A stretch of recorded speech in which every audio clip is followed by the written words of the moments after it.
There's no mud here now, but by Saturday there will be plenty of it. Participants will have to do tasks such as go through obstacles, step through tires, and climb over walls.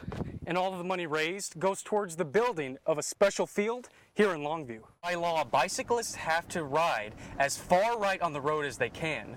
No matter whether they do or not, the best thing you can do as a car driver is give them space. Colony Park is the first all-bills-pay apartment complex in Longview, meaning single bills like this, gone. Water, electric, gas, trash, waste, all included in 1 month's rent. When most of us go to the gas station, many of us have certain expectations. We pay with our credit cards, remove the gas pump, and fill up our tanks expecting the numbers to be accurate.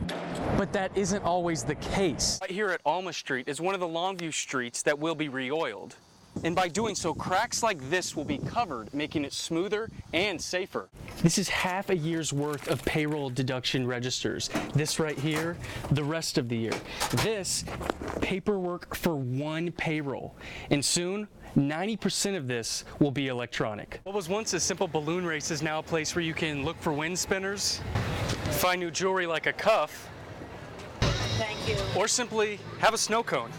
Longview Library's app includes a barcode scanner, allowing you to grab any book anywhere, scan its barcode, and the app will tell you if the library has that book. Some simple ways you can use less water during these months is to hand wash your dishes rather than use the dishwasher, cut off a few minutes when you take a shower, or simply turn off your sink while you brush your teeth. There is a little bit of rain out here in Longview, but the bigger story at the moment, 8 stores closed down indefinitely. All donations from today's car wash go to the Ronald McDonald Foundation and the Make-A-Wish Foundation. But this is about more than just giving some donations. This is about remembering her daughter. In Seaborn's most recent book, he brings up the importance of remaining active throughout the day. He says standing up, sitting down, standing up, sitting down.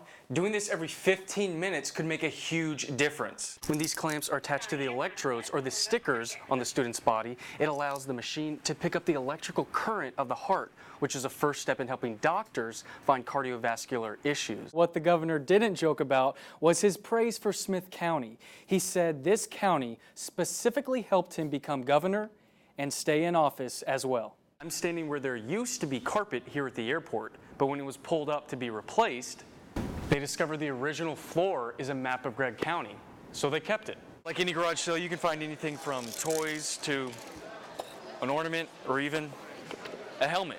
But this garage sale has a special connection to Longview. Now, this isn't a real tattoo, but there are about 100 booths set up here at Macabre, allowing artists to showcase their art and make their name known in Longview. Jay, this has been a hot topic for a while now. Yeah, this group is called the East Texas Confederate Force. They're a relatively new group formed in support of keeping the Confederate flag alive. Founders of the group tell me the flag is a part of their heritage. It started at Dairy Queen. Then about 40 to 50 people in the East Texas Confederate Force drove from Highway 31 West to Camp Ford. All this is about is our history. Why Camp Ford? Right here where we're standing right now, this is where authentic Confederate boots were at. You know, our history's not going to go away.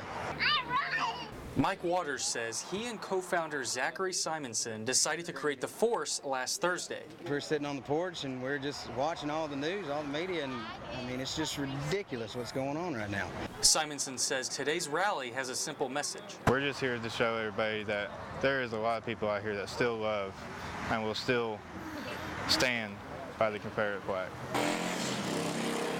Simonson also says he was surprised with the turnout of today's rally. What it means to me for this rally is, again, just our freedom of speech, First Amendment, to say we love this flag, and we're going to keep doing it.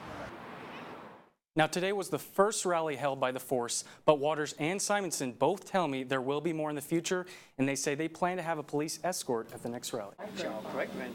Rocky Hawkins had a unique childhood. My dad was a gambler, and he had a lot of girls that worked for him. He ran nightclubs. Rocky's father was right in the thick of Gladewater's 1950s honky-tonk scene. I've known Hawkins just a little bit over 40 years.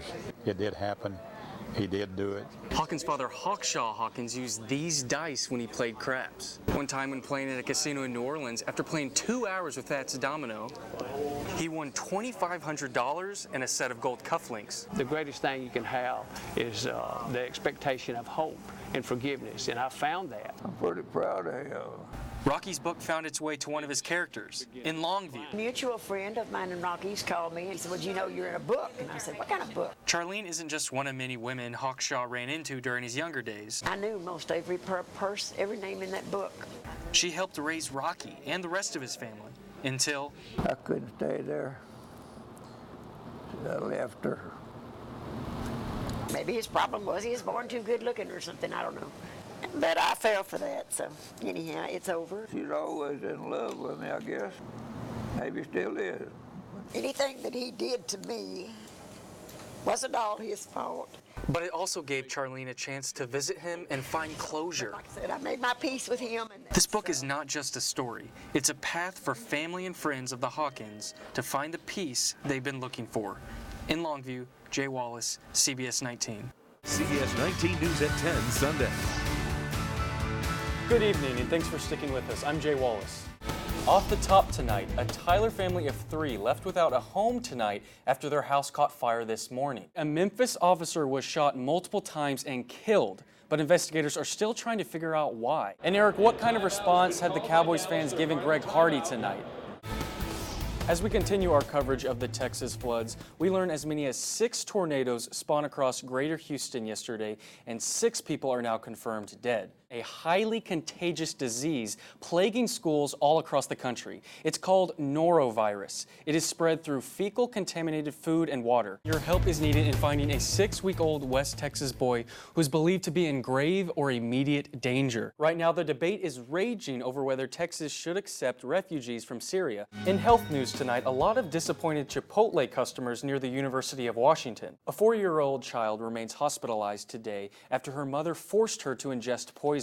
The mother also tried but failed to make her 2 other children ingest the poison. New York Senator Charles Schumer is calling for federal authorities to routinely test and require full disclosure of components in Halloween makeup. Coming up, hear what the Missouri football team said today in regards to their strike against the school's president. In Garland, just north of Dallas, floods swept a man away after he drove his car into high water. Police are investigating a robbery that happened at a local business last night. A technology glitch delayed hundreds of Southwest airline flights all over the country today. In Arlington, a 5-year-old girl is dead and 6 other people were seriously injured yesterday morning after their truck hit a utility pole near the Arlington airport.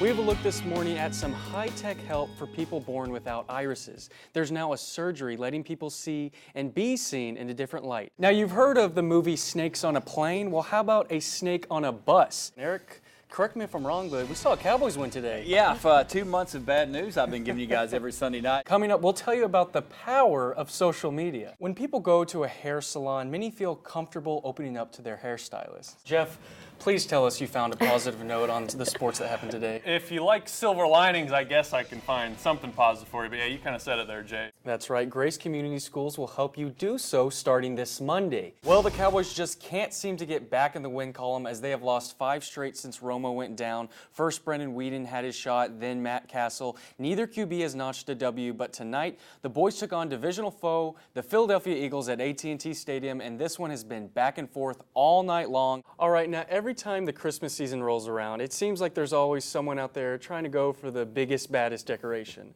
Well, how about a 2-story gingerbread house? But for some in Sugar Land, Texas, this weekend, they saw a frightening creature. Cowboys, Rangers, Arlington saw it all today. Our very own Eric Sullivan has been soaking in all the action all day and is live in Arlington to give us a full breakdown. CBS 19 this morning starts at 5 a.m. Happy Cowboys win.